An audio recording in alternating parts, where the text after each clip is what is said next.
Salam sejahtera buat kita semuanya. Selamat pagi semuanya. Terima kasih pada perkuliahan kali ini. Kita ketemu lagi di sesi perkuliahan di jurnal, di mana pada saat ini kita akan mengupas tuntas yang terkait dengan metode input jurnal harian. Ya, jadi kalau kita sudah beberapa kali sudah mencoba untuk memahami apa itu chart of account, lalu juga sudah memahami yang terkait dengan hotel knowledge subplace. Nah, pada kesempatan ini kita akan mengupas yang terkait dengan bagaimana dan apa saja yang akan kita kondisikan untuk jurnal harian itu, ya. Jadi ini merupakan proses transaksi input data yang berkaitan dengan laporan ke buku besar dan juga ke nantinya digunakan untuk ke neraca maupun laba rugi, ya. Biasanya ini malah merupakan barometer di dalam kita untuk mencoba belajar memahami yang terkait dengan kriteria-kriteria yang bagaimana dan apa saja yang akan kita gunakan sebagai acuan untuk pelaporan keuangan yang akurat dan sesuai dengan posnya masing-masing. Jangan sampai nanti kita tidak paham, akhirnya kita salah di dalam penginputan yang harusnya masuk ke neraca, ternyata masuknya ke rugi laba. Yang harusnya masuk ke expense, ternyata masuknya ke cost. Nah, makanya hari ini akan kita kupas yang terkait dengan pemahaman ini, ya, step by step, ya, pelan-pelan. Baik. Pada kesempatan ini kita akan sudah kita golongkan ya beberapa materi yang biasa digunakan atau dilaksanakan oleh bagian accounting departemen, terutama bagian yang terkait dengan input data jurnal harian. Yang pertama berkaitan dengan aset atau kekayaan perusahaan. Nah, itu ya. Selanjutnya, setelah aset juga berkaitan dengan setoran pendapatan, ya. Lalu juga ada setoran piutang, pembelian barang, dan terakhir adalah mengenai cost dan expense. Nah, menarik bukan?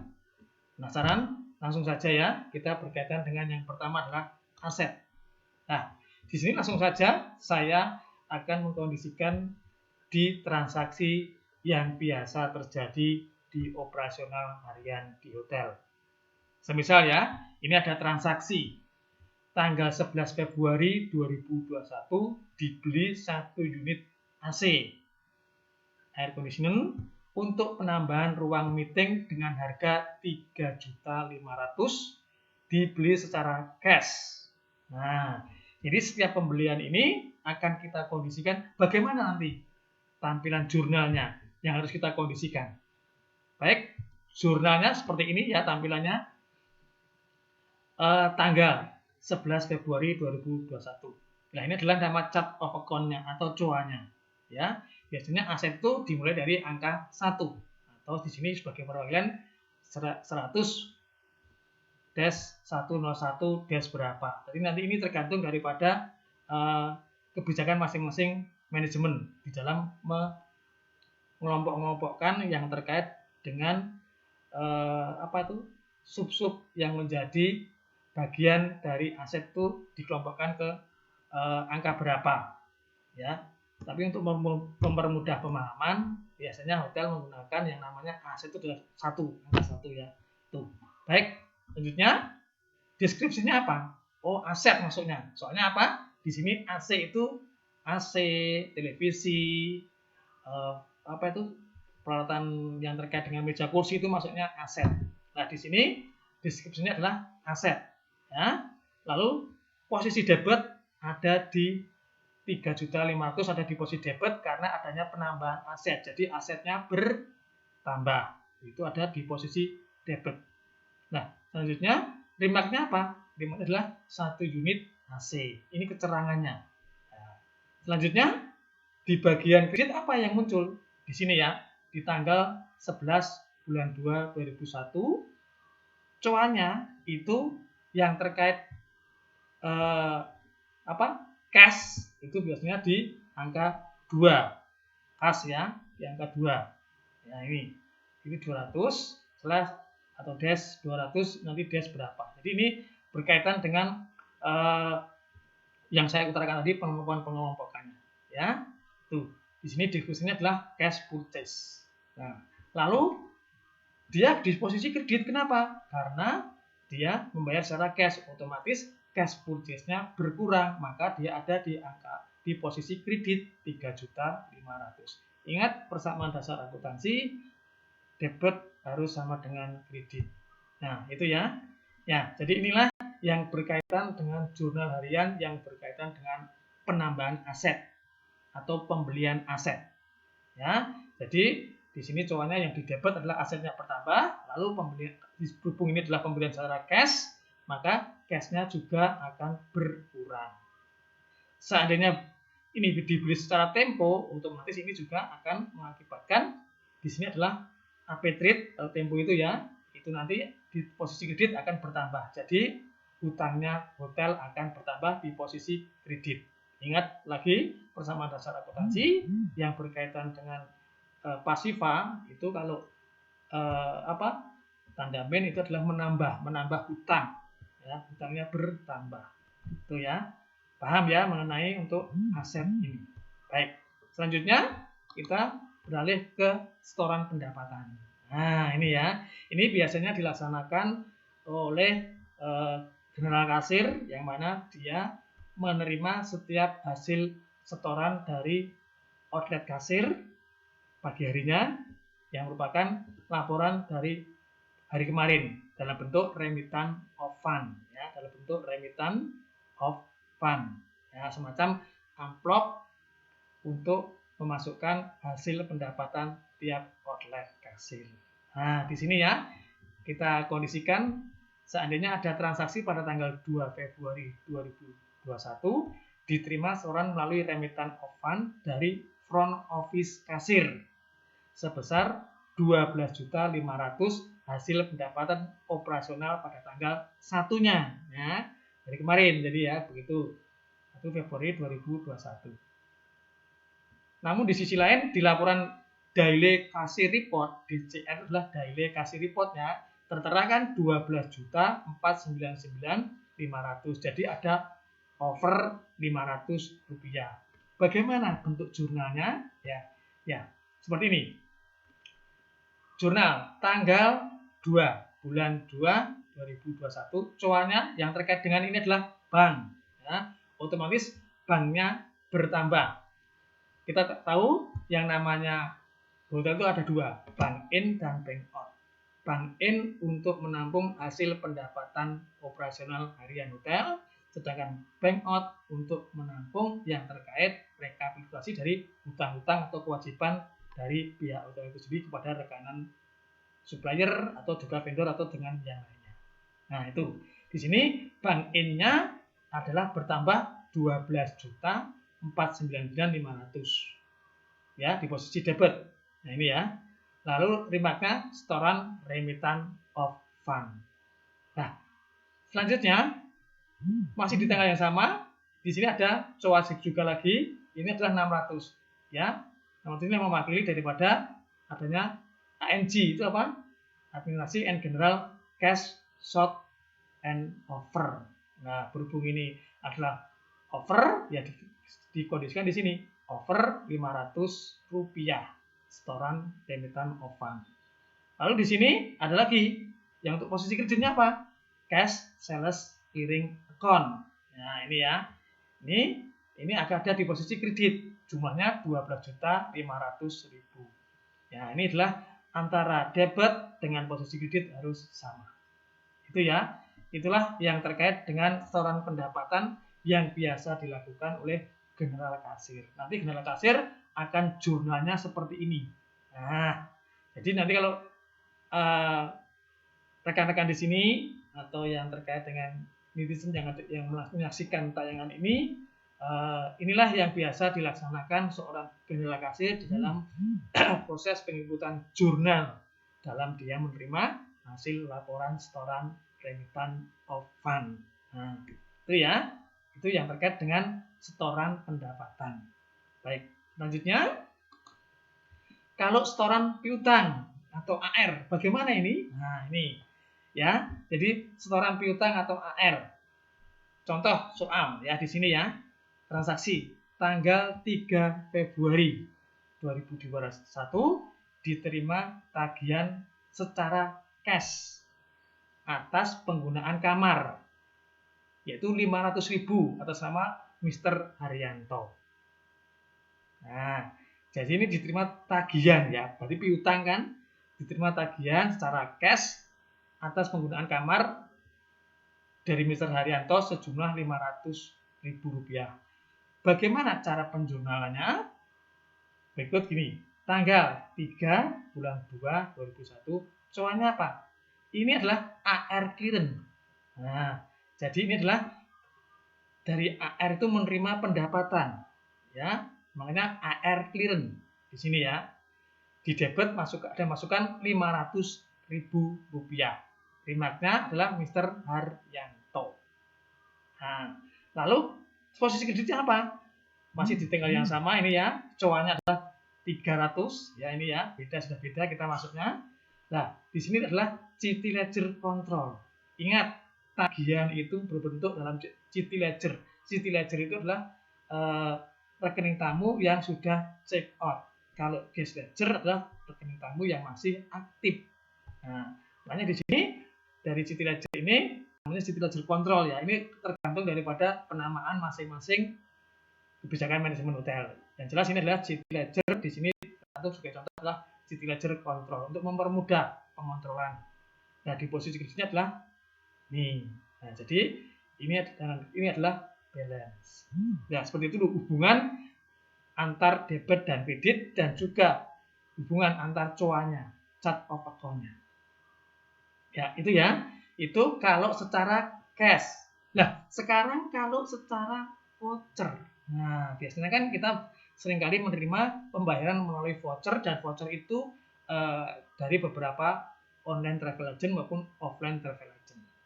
Contoh, ya ini transaksi masih di tanggal yang sama, tanggal 3 bulan 2 2021 diterima dari tamu-tamu kamar yang menggunakan voucher dari Traveloka. Jadi ada kumpulan ya, biasanya kan kita kumpulan dari beberapa kamar ya, dan juga perbedaan dari beberapa individu, namun itu dia menggunakan vouchernya dari voucher Traveloka. Contohnya ya. Dan itu ternyata setelah dikumpulkan ada 7.500.500 rupiah. Bagaimana jurnalnya? Jurnalnya adalah tanggal ya 03, 02 ini, lalu coannya, nah ini coannya yang angka 1 itu berkaitan dengan aktiva ya. Ini adalah bank in transit. Kenapa bank in transit? Dikarenakan ini adalah bank tampungan dulu, ditampung dalam bank in transit dulu ya. Soalnya ini kan harus kita kondisikan kamar-kamar mana saja yang akan kita close untuk pembayarannya, akan kita masukkan dalam laporan keuangannya nanti. Makanya di sini masih bank in transit dulu, bank tampungan maksudnya seperti itu. Ada masukan di bank tampungan sejumlah 7.500.500 rupiah. Rimbanya adalah Traveloka. Nah, lalu lawannya apa? Lawannya adalah ini coannya ya, masih AR clearance. Nah, ini masih sama-sama di aktivanya. Ini perpindahan ya. Ya. Otomatis AR clearance-nya juga akan berkurang ya. Jadi jumlah piutang kita sudah ada yang membayar, berarti kita akan berkurang. Maka di posisi kredit sama jumlahnya 7.500.500 rupiah. Nah, inilah jurnal yang terkait dengan setoran piutang, baik itu secara cash maupun juga secara menggunakan voucher. Ya, paham ya? Baik, terima kasih. Kita lanjutkan lagi. Ya, sekarang kalau pembelian cash dan ini masuknya yang terkait dengan expense. Jangan sampai nanti kita salah dengan masuknya cost. Apa saja yang contohnya? Pertama ini ya, kita ambil transaksinya, tanggal transaksi, yaitu tanggal 2 bulan 2 2021 ya, dibeli secara cash sebuah obeng. Maaf salah tulis ini ya. Jadi tanggal 2 Februari 2021 dibeli secara cash sebuah obeng seharga Rp12.000 untuk kelengkapan di engineering. Nah, ini bagaimana penempatan jurnalnya? Ya, ini adalah tanggal 2 tadi, Februari 2021. Cuannya adalah 600. 600 ini biasa digunakan untuk yang terkait dengan expand, menandakan expand itu maksudnya expand adalah di 600. Nah, itu ya, expand. Deskripsinya apa? Engineering supplies. SP itu adalah supplies. Saya singkat ya. Nah, ini maksudnya engineering supplies bertambah. Jadi kelengkapan yang ada di engineering bertambah 212.000. Soalnya dibelikan otomatis peralatan di engineering supplies-nya bertambah. Maka di debit adalah Rp12.000. Remarknya 1 obeng. Lalu lawannya apa? Di kreditnya. Nah, lawannya adalah cash purchase. Angka 200 ini ya pendapatan. Cash purchase-nya atau cash itu otomatis berkurang di posisi kredit. Yaitu Rp12.000. Mudah ya? Nah, mencernanya mudah ya, pelan-pelan ya. Baik. Selanjutnya, contoh lagi. Kalau ini tadi kan di cleaning supplies ya. Maaf, di engineering supplies. Sekarang yang berkaitan dengan expand lagi lainnya. Apa itu? Baik. Yang kedua adalah masih di tanggal yang sama, tanggal 2 Februari, dibeli secara cash toothpick saset atau tusuk gigi ya. 2 saset seharga Rp50.000 untuk keperluan di restoran atau habis service ya. Nah, maksudnya apa? Yang terkait dengan jurnalnya. Nah, kita tahu di sini adalah tetap tanggal jurnalnya ya, isi tanggal. Nah, lalu chart of account-nya apa? Kita tahu tadi ya, yang terkait dengan supplies itu atau expand itu adalah 600. Nah, maka di sini ada 600. Di sini yang membedakan antara engineering dengan FB. Di sini adalah gas supplies. Nah, deskripsinya. Ingat, toothpick saja itu adalah termasuk gas supplies. Di posisi debit berarti gas supplies-nya bertambah. Soalnya jadi dibeli, ada pembelian Rp50.000. Remarknya 2 toothpick saset. Lawannya apa? Di posisi kredit, lawannya adalah cash purchase. Sama ini ya. Nah, ini kan sama. Cash purchase. Cash-nya berkurang Rp50.000, maka di posisi kredit. Nah, remarknya sama 2 toothpick saset. Paham ya? Ini mengenai yang terkait dengan jurnal pembelian secara cash expand. Nah, sekarang kita lanjut. Ya. Sekarang kalau pembelian cash tetapi menyangkut cost. Nah, kalau tadi menyangkut expense sama-sama pembelian cost, tapi ini yang nantinya yang dimasukkan cost. Itu apa saja contohnya? Kami kasih contoh ya, ini ya. Tanggal 3 bulan Februari 2021 dibeli ayam kalkun. Nah, dibeli ayam kalkun secara cash atas permintaan FB produk dengan harga Rp200.000. Bagaimana jurnalnya? Nah, ini tanggal tetap ada ya, tanggalnya tanggal 3 bulan 2, chart of account-nya. Cuannya kalau cost itu adalah di angka 400. Nah, kalau expense tadi adalah 600, maka di cost ini adalah 400. Ini untuk membedakan ya. Ini angka-angka ini adalah untuk membedakan agar nantinya di sistem itu tidak jungkir balik ya, salah dalam pemasukannya.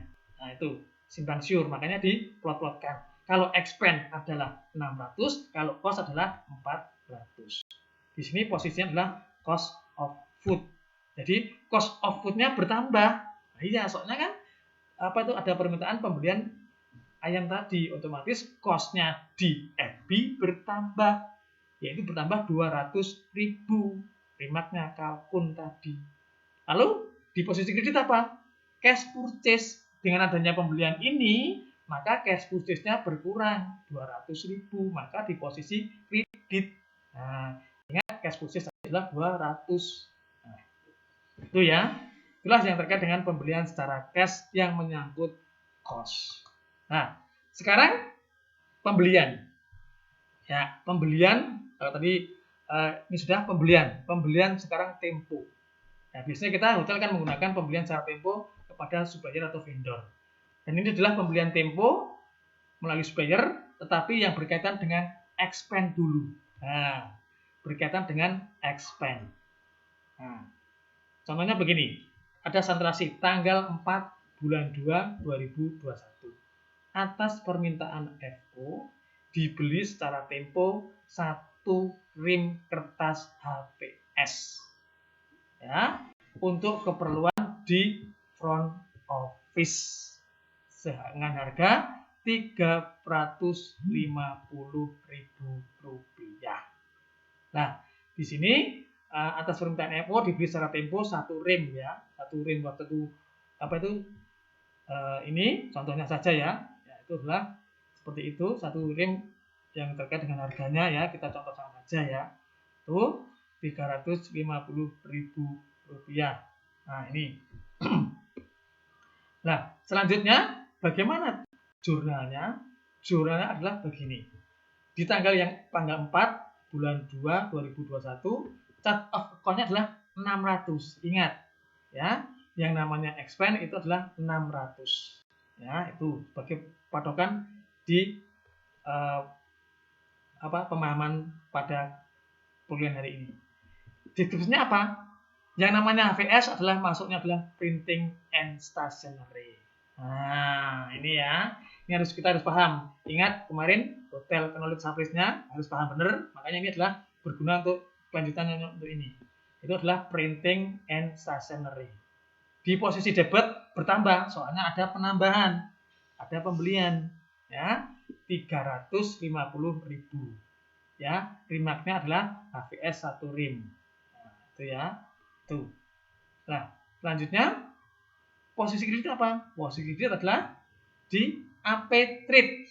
Ya, ingat semua yang terkait dengan pembayaran tempo atau supplier atau vendor itu berkaitan dengan AP trade. Trade kreditor maksudnya seperti itu ya. Jadi hutang. Kan AP kan account payable ya. AP trade kreditor kelengkapannya seperti itu. Dan maka penambahan di hutangnya itu adalah di posisi kredit Rp350.000. Itu ya. Itu kalau pembelian tempo dengan berkaitan dengan expand. Paham ya?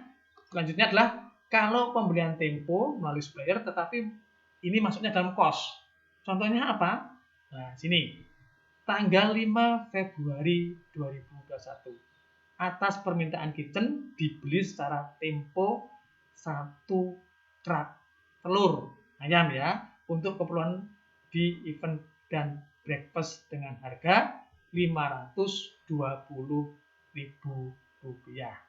Nah, bagaimana jurnalnya?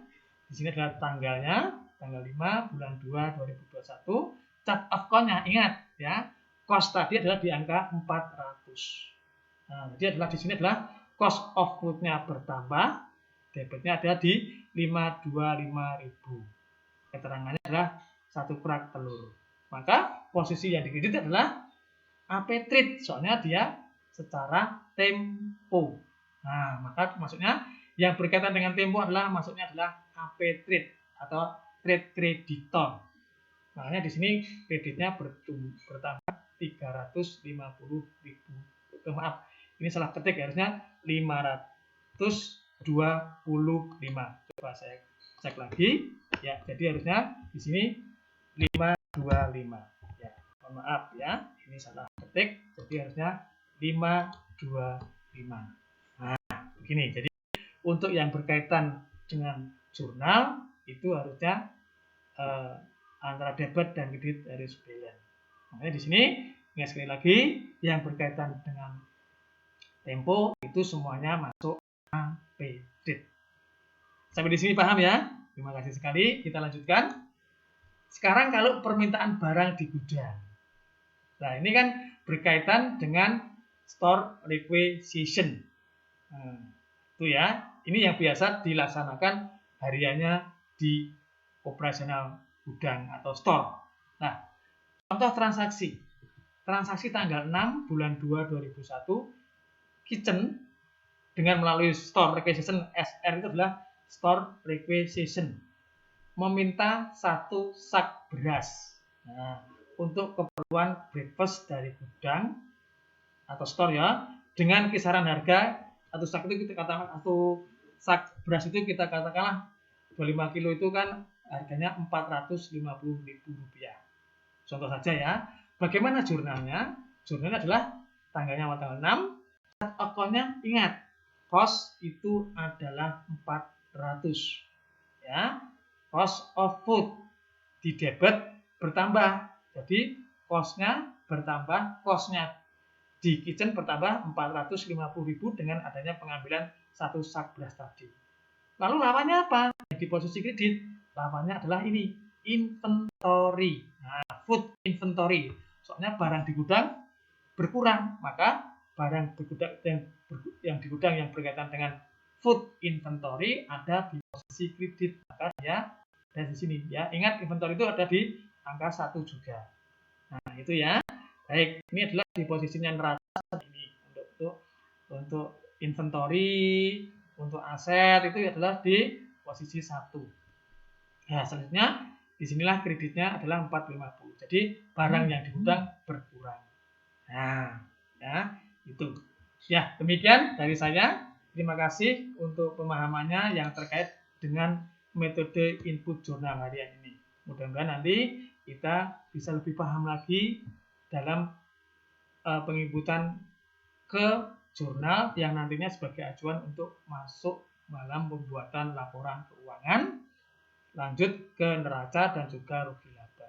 Kalau kita sudah paham mengenai jurnal harian ini, otomatis kita bisa mengkondisikan untuk membuat laporan keuangan yang akurat, kredibel, dan akuntabel. Demikian, terima kasih. Kita ketemu lagi di sesi yang tidak kalah menariknya, dan tetap jaga kondisi, tetap selalu menerapkan protokol kesehatan, dan salam bahagia selalu buat kita semuanya. Amin.